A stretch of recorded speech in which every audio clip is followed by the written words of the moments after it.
Olá, galerinha, tudo bem com vocês? Esse vídeo é referente às aulas de quarta-feira, ok? Que refere-se à língua portuguesa, onde nós vamos concluir o livro, vamos da 90 até a 92, o nosso livro, e geografia, que nós vamos fazer da 190 até a 192 do livro de atividades, tá bom? Então vamos começar aqui com língua portuguesa, dando continuidade ao nosso livro, né, que nós já falamos na última aula. Vamos lá. Questão 10. Releia os trechos do texto abaixo e ligue-os ao tipo de linguagem empregada. Então você vai dizer se esse trechinho que está aí separado, esses 4 trechinhos, são de linguagem formal ou linguagem informal, tá? Se for, a linguagem informal é aquela que a gente utiliza no dia a dia, né? Onde a gente pode estar falando com algumas permissões da língua portuguesa, tá? Por exemplo, lavar ele ao invés de lavá-lo, ensinar a ela ao invés de ensiná-la, enfim, essas coisas, coisinhas que a gente acaba falando que a língua portuguesa permite como linguagem informal, mas na hora de falar, né, corretamente, a gente tem que empregar o português na norma culta. Então você vai ler esses 4 trechinhos e vão ligar aí, dizendo se é linguagem formal ou informal. Então olha só, eu não sou a mãe, mas resolvi chamá-lo de Pelé. Então será que a gente pode aí falar que essa linguagem é formal ou informal? O que me deixa triste é ver ele chorando. A gente sabe que o correto de se falar é o que me deixaria triste é vê-lo chorando, né? Então como que pode ser classificada essa linguagem aí?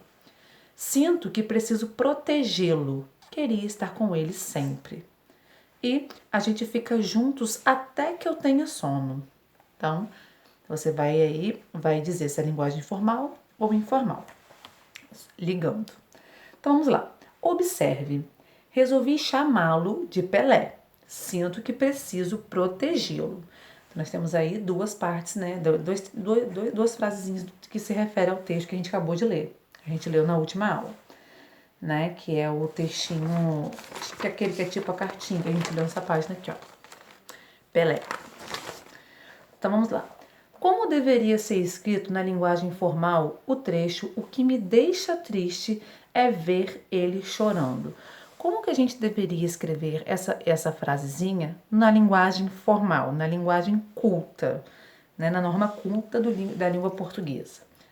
Né? A gente tem que aí pensar no ver ele, né? Essa partezinha aí tá um pouco errada. Então você tenta dar uma analisada aí.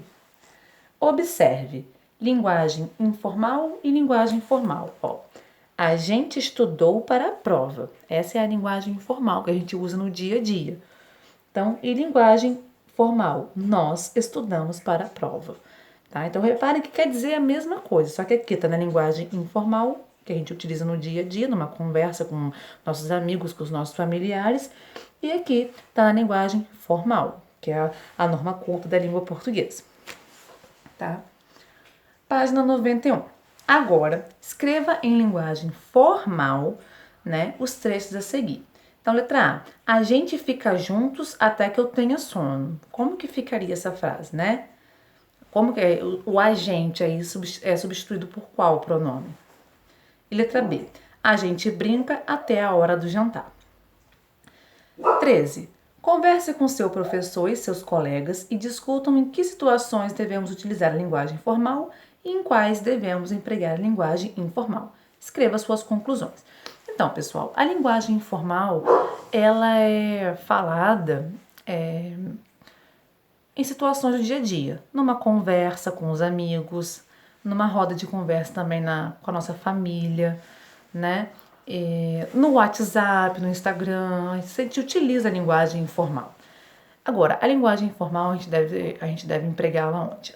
Na escola, ou às vezes quando vocês crescerem, forem fazer palestras, né? Forem apresentar um trabalho na faculdade de vocês, se Deus quiser. Então, vocês deverão empregar aí a linguagem formal, em situações mais formais, mais sérias, né? Com um grau de seriedade a mais, tá? Onde geralmente você não tem pessoas que tenham tanta intimidade com você. Você deve utilizar a linguagem formal, tá? Utilizando a norma culta. Quando você também for redigir um trabalho, escrever algum trabalho, você deve utilizar a linguagem informal, tá? Então, vamos lá. Então, você baseia a sua resposta à questão 13 mais ou menos por esse caminho aí que eu acabei de explicar para vocês. E questão 14. No final do texto, a narradora se dirige ao leitor. Responda as perguntas dela. Então, olha só o que ela perguntou. Acho que todas as crianças deveriam ter um bichinho de estimação. Isso é a autora falando com vocês, né? Falando com quem está lendo. Você também tem um? Como ele é? Você vai ter que responder essas perguntas. Você também tem um bichinho de estimação? Sim ou não? Né? E como ele é? Caso você tenha, você explica. Caso você não tenha, só diga que não tem. 15ª questão. Colhe uma foto do seu animalzinho de estimação ou desenho no espaço abaixo. Então, se você não tiver uma foto, você pode desenhar o seu bichinho aqui, tá bom? Caso não tenha um quê? Um bichinho de estimação. Recorte uma figura de um bichinho que você goste e colhe no espaço indicado. Então, se você não tem um bichinho, você vai pesquisar sobre algum que você goste ou que você queira ter e vai colar aqui a imagem dele, tá bom? Nesse caso aqui, o livro não permite que você desenhe. Mas se você não tiver como pesquisar uma imagem, a tia deixa você desenhar, tá bom?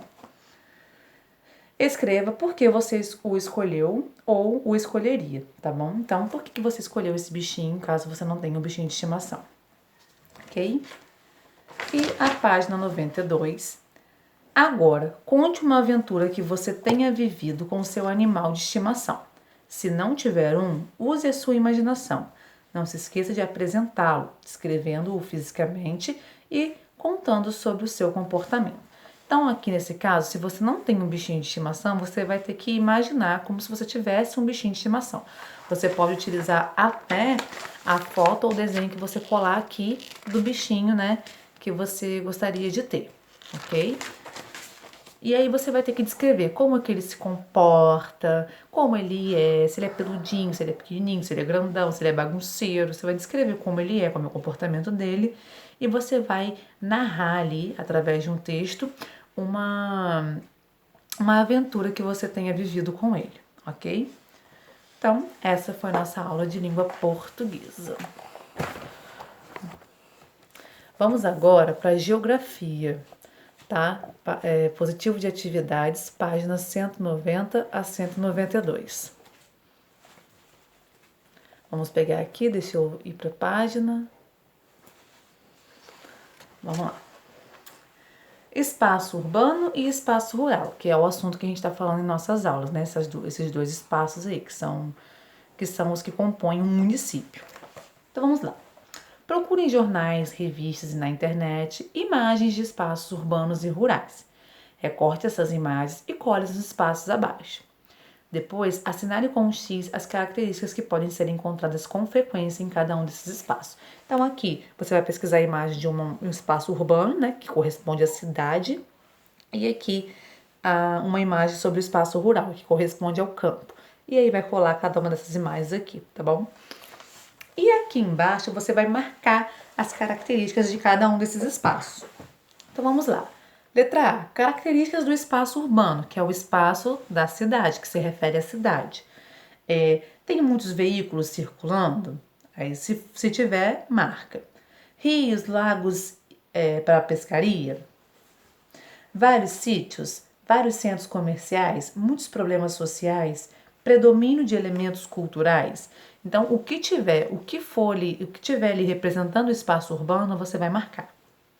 E a letra B, características do espaço rural, né? Então, você vai marcar as características do campo. Plantações e criações de animais, presença de elementos naturais, muitas atividades e pessoas, ruas movimentadas, ruas tranquilas, shopping centers. Então, aí você tem que decidir o que faz parte do espaço rural. Página 191. Leia os anúncios abaixo. Então, nós temos aí, ó. Vende-se colheitadeira com pouco tempo de uso, interessados em ligar para seu Jorge. O telefone está aí. Outro anúncio. Troca-se carroça para transporte de pequenos animais por veículo em bom estado. Tratar pelo telefone. Temos aí o número com Paulo, né, que é a pessoa. Depois, vende-se trator, falar com José na farmácia Santos. Depois, aluga-se caminhão para transporte de animais e produtos agrícolas. Contato no posto de gasolina em frente à sorveteria do João, com o Carlos. Compro bicicleta em bom estado. Preciso para transportar bananas. Falar com Ivo em frente ao Hotel Avenida. Então, quais meios de transporte estão sendo oferecidos nesses anúncios? Eles serão utilizados no espaço rural ou urbano?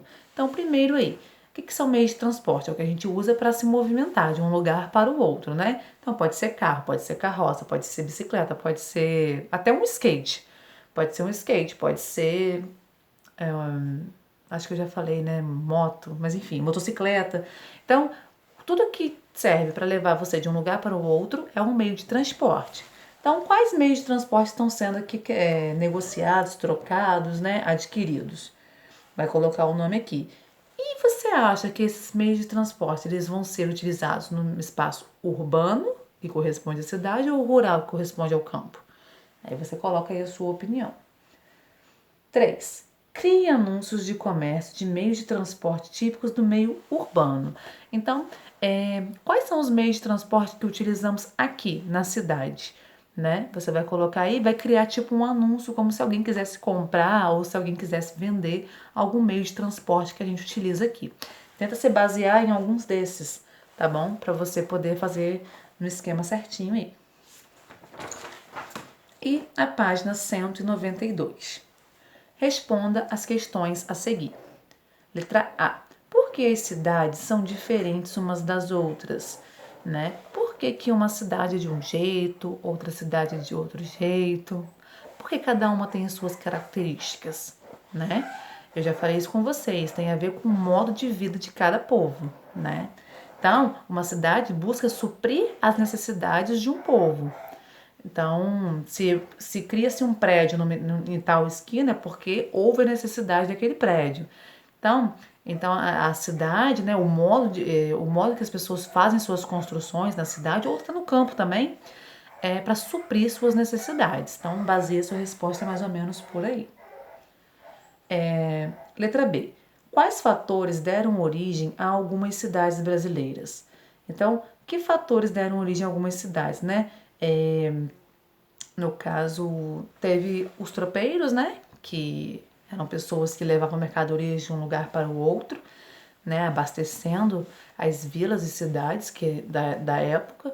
E cada ponto de parada, né? Que eles paravam para poder descansar, iria ali se criando uma cidade. Então, teve isso e tiveram também outros fatores. Você pode citar aí alguns desses fatores. Letra C. Quais diferenças podem existir entre os bairros numa mesma cidade? Né? Então, dentro de uma mesma cidade, existe diferença nos bairros? Sim. Quais diferenças? Você vai citar algumas delas, né? Cite alguns exemplos. 5. Assinale com um X as opções que mostram como é o movimento na rua da sua casa. Então, sábado pela manhã, como que é o movimento no sábado perto na sua rua, né? Pela manhã, muitos veículos, poucos veículos, muitas pessoas, poucas pessoas, muito barulho ou pouco barulho. Isso num sábado de manhã. Sábado à noite. Aí você vai marcar as mesmas opções, temos as mesmas opções. Você vai marcar aí de acordo com como acontece, né, na sua casa aí, perto da sua casa. E no domingo, como que é? Vai marcar com um xizinho. 6. Nos quadros a seguir estão escritas algumas características relacionadas à infraestrutura de uma cidade. Pinte aquelas que você encontra no município onde você vive. Então, aqui em Campos do Goytacazes, nós temos vias públicas. Se tivermos, pode pintar.